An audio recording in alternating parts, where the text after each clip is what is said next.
E aí, seus nerds e crentes? Estou compartilhando aqui com vocês um dos episódios do quadro que eu tinha lá no Tá Tirando Podcast, chamado Tirando 5, onde eu conto 5 histórias da Bíblia dentro de um mesmo tema. Espero que você curta e te ajude nos seus estudos bíblicos.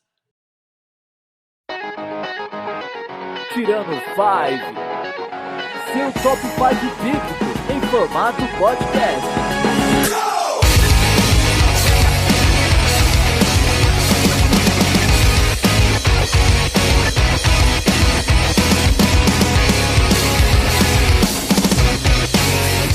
E aí, presos e presas da esperança!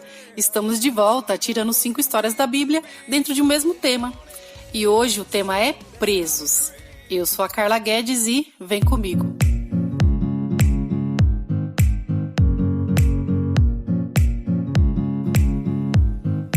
Bem, galera, hoje nós vamos listar alguns personagens bíblicos em que em algum momento da vida deles eles foram presos, não é? E eu tenho certeza que a gente vai aprender muitas coisas bacanas no episódio de hoje. Bem, o nosso preso número 1 é o rei Manassés. O rei Manassés, ele era filho do rei Ezequias, que foi um dos reis mais brilhantes aí, né, do Antigo Testamento. E a lista de acusação dele é enorme, assim. Tive até que anotar, porque o cara causou. Bem, vamos lá para a nossa lista de acusação do rei Manassés. Bem, ele foi acusado de levantar altares a Balaíns, a levantar altares a postes ídolos, se prostrar diante de todo o exército do céu, sol, lua, adorar tudo que tinha no céu, estrela, edificar altares dentro do templo, olha que maravilha, queimar os próprios filhos, adivinhar pelas nuvens, ser agoreiro, praticar idolatria, praticar feitiçaria, tratar com necromantes e feiticeiros, e provocar a ira de Deus e fazer errar, né, os israelitas, fazendo com que eles procedessem pior do que todas as nações que Israel já tinha vencido. Só uma lista bem pequena, não é? De coisas que o rei Manassés fez. Ele causou. E qual foi a pena dele? Bem, Deus levantou uns príncipes lá da Assíria, do Império Assírio, para vir buscar ele e levar ele preso para Babilônia. E se você ouviu o nosso último Tirando 5, você vai ver que eu falei um pouco do Império Assírio, de como eles eram violentos. E eles levaram o rei Manassés para Babilônia, presos em ganchos. E eu acho, né, muito provavelmente que diante dessa situação, o rei Manassés, assim, ele ficou extremamente angustiado, extremamente arrependido por tudo que ele tinha feito, e ele clamou ao Senhor. E sabe o que aconteceu? O Senhor o livrou, fez com que ele voltasse para Jerusalém. Como eu não sei, né? Mas a Bíblia não fala. Mas ele foi liberto daquela situação. E o mais interessante é que quando ele voltou para Jerusalém, ele botou em prática mesmo, sabe? Aquilo que foi o arrependimento dele. Porque ele poderia até, diante da situação que ele estava, ele poderia ter se arrependido simplesmente por medo. E depois que Deus tivesse feito ele voltar para Jerusalém, ele poderia ter falado: agora que eu já estou liberto, que se lasque, entendeu?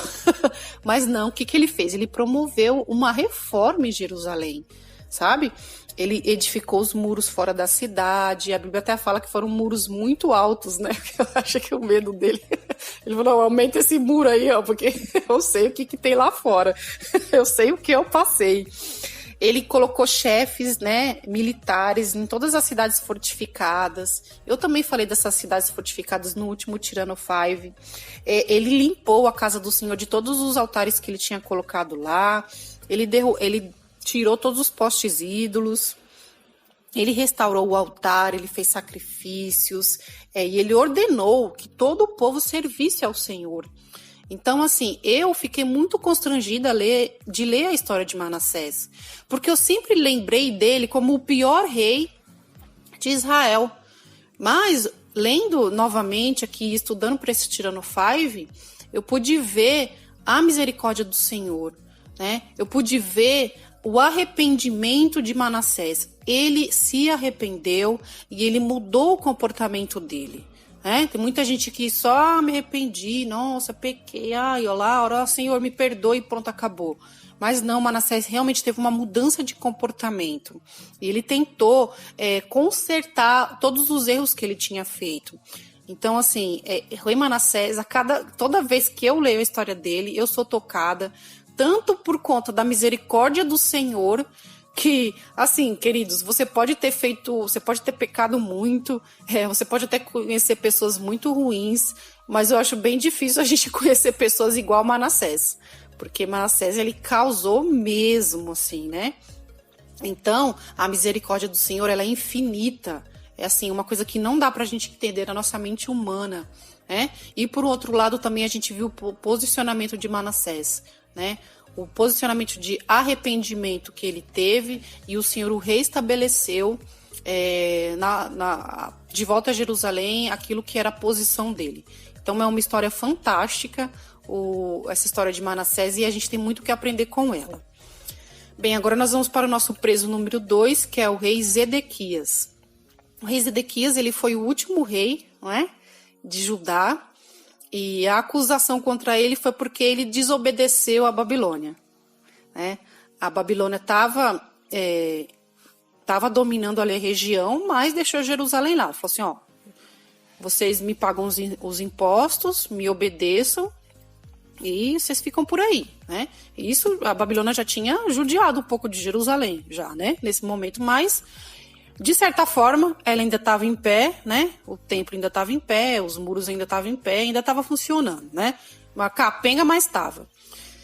E aí o rei Zedequias resolveu se revoltar, né? Contra a Babilônia.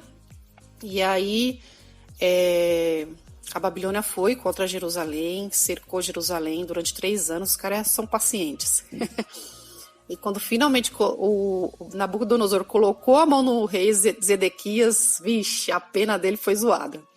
Pegou, prendeu ele e os filhos, levou para Babilônia, matou os filhos dele na frente dele e logo em seguida cegou ele. Porque ele falou assim, a última coisa que você vai ver na sua vida vai ser a morte dos seus filhos, para que você nunca esqueça. Mano, tenso, né? E aí, cara... Aí ele ficou e acabou morrendo lá pela Babilônia mesmo. E esse aí sofreu. Esse não teve um final muito feliz, né? Esse preso aí. Bem, agora nós vamos para o nosso preso número 3, que é Pedro.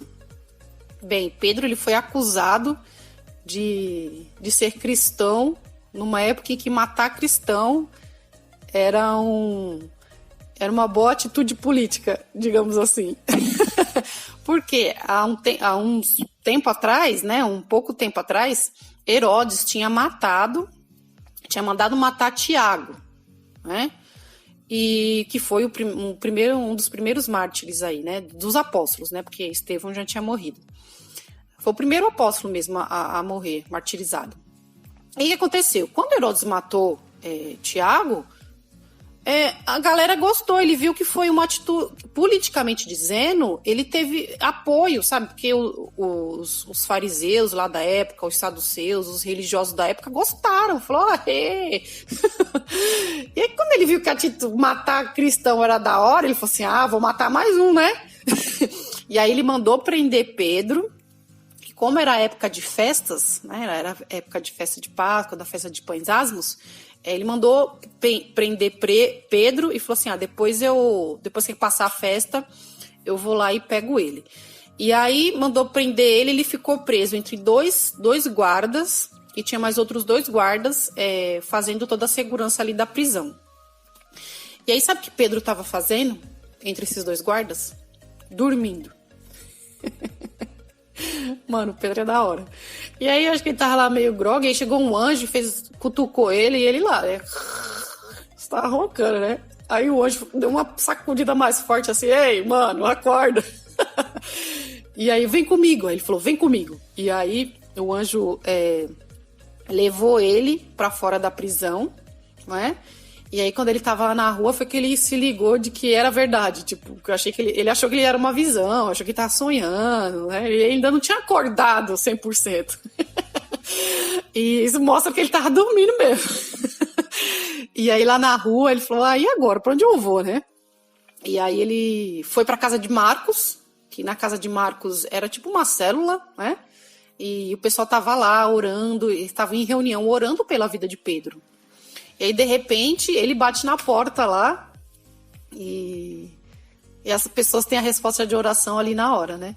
E é muito engraçado que a mulher que foi abrir a porta, a empregada foi lá abrir a porta, né? E aí ele falou, quem é? Né? É Pedro.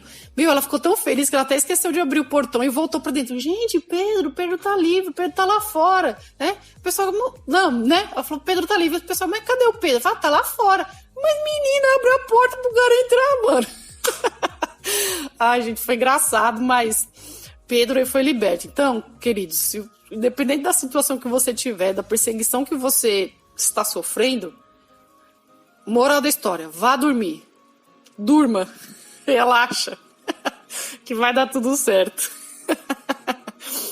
Bem, agora nós vamos para o nosso preso número 4, que é Silas. Bem, eu poderia falar de Paulo, né? Paulo é um preso clássico da Bíblia, né? Mas vamos falar um pouquinho de Silas, né? Bem, Silas, ele era da cidade ali de Jerusalém.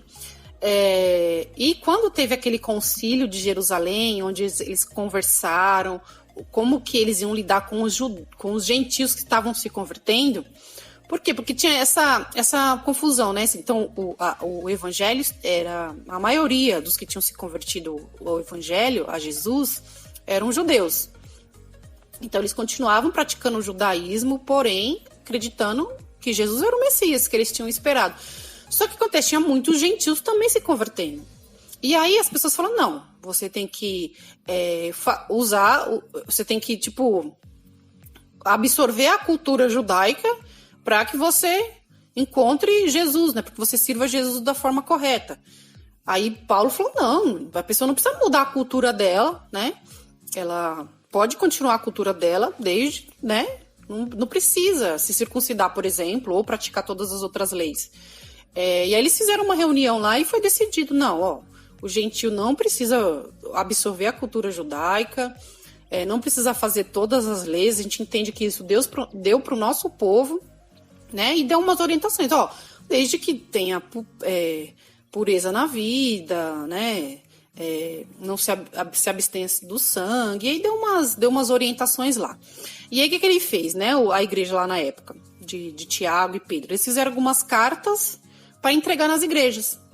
E aí o que acontece? Como Paulo e Barnabé era da cidade de Antioquia, Silas e mais um outro irmão que eu esqueci o nome foram para lá também, né? Para levar lá as cartas para Antioquia, leu para a galera.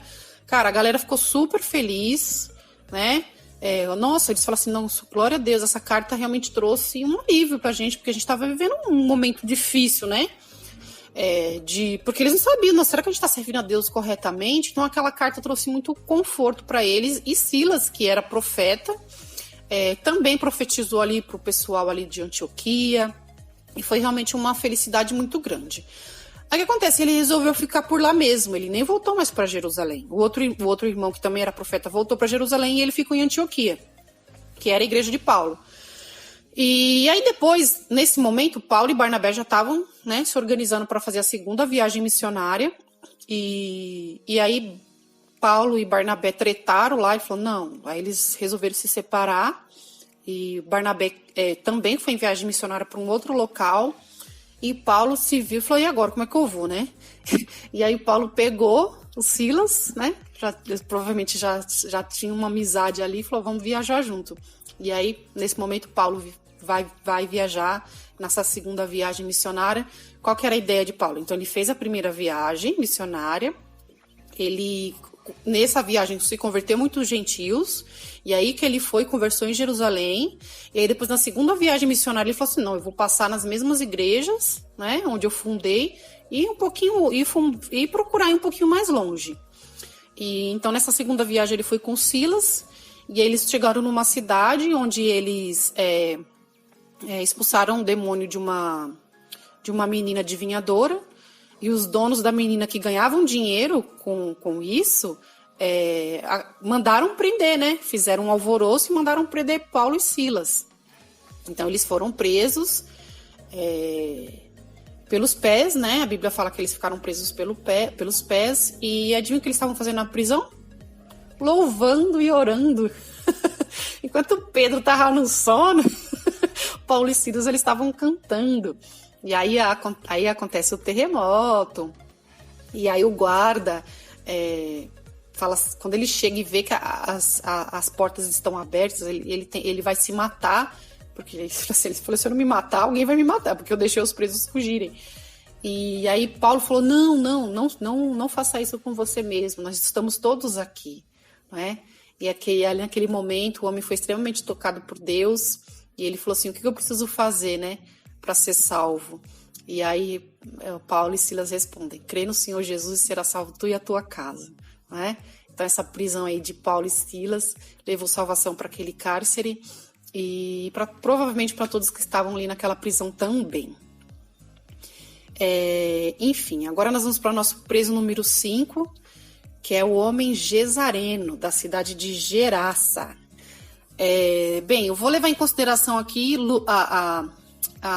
o relato de Lucas e de Marcos, tá? Porque no relato de Mateus fala que eram 2 homens e que era da cidade de Gadara, né, os gadarenos. Mas aqui, em Lucas, fala que eram gesarenos, é neles que eu vou focar. E aí o que acontece? Qual que era a acusação desse homem, não é? A acusação dele é de andar pelado, ele andava pelado, ele morava na rua, ele vivia em sepulcros, ele ficava andando sem rumo pela cidade de dia e de noite, ele clamava entre os sepulcros e pelos montes, e ele feria-se com pedras. E as pessoas daquela cidade tentavam prender ele, né, com grilhões, né, com correntes, e ele quebrava essas correntes, não é? Assim, no relato de Lucas e de Marcos, ele não parece que ele machucava outras pessoas, né? Aqui, aparentemente, ele só machucava a si próprio. E mesmo assim as pessoas procuravam prender ele, não é? Nós não estávamos lá para saber, não é? Mas, coitado, né? O cara já vivia essa situação toda e as pessoas da cidade ainda prendiam ele, né? Hoje, se a gente pensar bem, hoje é meio assim, né? A gente meio que isola aquelas pessoas que são diferentes de nós, a gente isola aquelas pessoas que têm uma condição financeira diferente. Se a gente não isola fisicamente, a gente isola socialmente ou mentalmente, né? Você passa, você vê e fala, não, deixa a pessoa para lá, cuidar da vida dela, não é? Ou talvez ele estivesse atrapalhando a vida das pessoas e elas falaram, não, vamos prender esse cara aí, né? Então a gente não sabe. Mas a verdade é que esse cara tinha trocentos mil demônios dentro dele. E quando Jesus, ele teve um encontro com Jesus, Jesus verdadeiramente o libertou, não é? Enquanto o mundo estava querendo prender ele, Jesus libertou ele, não é? E até os demônios, até Jesus pergunta, ele fala que o nome dele era Legião, porque nós somos muitos. E quando Jesus ordenou que os espíritos saíssem do corpo dele, eles pediram para entrar nos porcos, né? E tinham 2.000 porcos. Então imagine, pelo menos no mínimo tinham 2.000 demônios dentro daquele cara.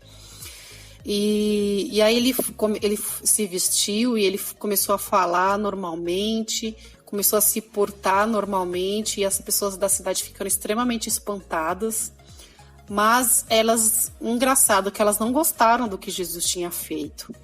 E Jesus saiu da cidade, porque ele meio que foi expulso pelos homens ali da cidade. E o homem queria ir com Jesus. Jesus, deixa eu ir com você, né? Eu quero andar contigo. Ele falou, não, agora você tem uma obra para fazer. Você vai ficar aqui na cidade e vai falar do que Deus fez na tua vida. E foi o que aconteceu, né? Ele ficou ali na cidade para levar, para mostrar, porque a vida dele era uma carta escrita, uma carta viva. Não é? Ele nem precisava, talvez, nem abrir a boca, mas só de a pessoa olhar para ele, já ia ver a grande transformação que aconteceu na vida dele, não é? Então, esses foram os nossos 5 presos, mas assim, galera, nesse episódio, assim, eu pensei muito sobre essa questão de ser preso, sabe? É lógico que eu falei aqui de pessoas que foram presas fisicamente, mas hoje em dia tem tantas pessoas presas em tantas situações. Nós temos pessoas presas em leitos, né, de hospitais, pessoas presas na enfermidade, pessoas presas em prisão mesmo, né? Aí, fisicamente, pessoas presas em vícios, pessoas presas em situações familiares extremamente complicadas, pessoas presas porque não têm condições financeiras mesmo de fazer certas coisas, elas se sentem presas, e pessoas que se sentem presas no próprio corpo, não é? Tem pessoas que falam que nasceram no corpo errado, e as pessoas olham para si próprio, para o próprio corpo e não se reconhecem, elas se sentem presas. E eu acho tão interessante que em Mateus 25, Jesus fala, quando no juízo que Deus está separando ali, né, as ovelhas dos cabritos, e ele fala para as ovelhas: olha, entra aqui, né, porque eu estive nu, vocês me vestiram, porque eu estive preso e vocês foram me visitar. Aí os cabritos falaram assim: ô, Jesus, como assim? Eu não te vesti porque eu não te vi. Eu não te visitei porque eu nem sabia que você estava preso. Aí Jesus falou assim: olha, quando você faz a um dos meus pequeninos, a mim fizestes. Aí eu te pergunto, querido ouvinte, nós estamos visitando os presos? Nós estamos visitando os enfermos? Nós estamos vestindo aquele que está nu? Nós estamos levando a liberdade que há em Cristo e que nós encontramos, nós estamos levando essa liberdade? Nós estamos indo atrás da ovelha perdida? Aquele que está preso na situação? Não é? Hoje a gente às vezes vê tantos pastores, né, chamando as pessoas para ir para a igreja. Mas será que a gente tem ido buscar as pessoas? Ou a gente só tem falado de longe? Olha lá, não vai nem para a igreja, olha lá. Ó. A gente vê a pessoa, fica muito tempo sem ir para a igreja, né? A gente fala: nossa, desviou? Se dependesse de você, tinha desviado mesmo, né? Porque você não foi me visitar, você nem sabe do que eu estou passando na minha casa. Então que a gente possa abrir os nossos olhos, que a gente possa abrir o nosso coração, e para que toda vez que eu vou convidar você, toda vez que você vê uma pessoa nessa situação de enfermidade, de vício, de estar preso mesmo, né, fisicamente, de estar preso num casamento, numa situação familiar, numa fascinação, pessoas que são fascinadas, ou pessoas que até falam que estão no corpo errado, que você possa lembrar desse episódio e que você possa levar a palavra que liberta para essas pessoas, que você possa levar a liberdade, porque a liberdade está na tua boca, a liberdade tá fácil, tá no evangelho, e você tem que pregar o evangelho para essas pessoas e falar para elas que no corpo, nas situações, a gente pode estar preso mesmo, mas no espírito nós somos livres. Nós somos livres, né? A única prisão que nós temos nós somos presos da esperança. A esperança de que Deus vai vir nos buscar, vai mudar as situações e vai nos dar a paz que excede todo o entendimento. Amém? Então, galera, espero que você tenha curtido esse episódio, que tenha tocado no teu coração. E a gente se vê semana que vem. Um beijo e tchau!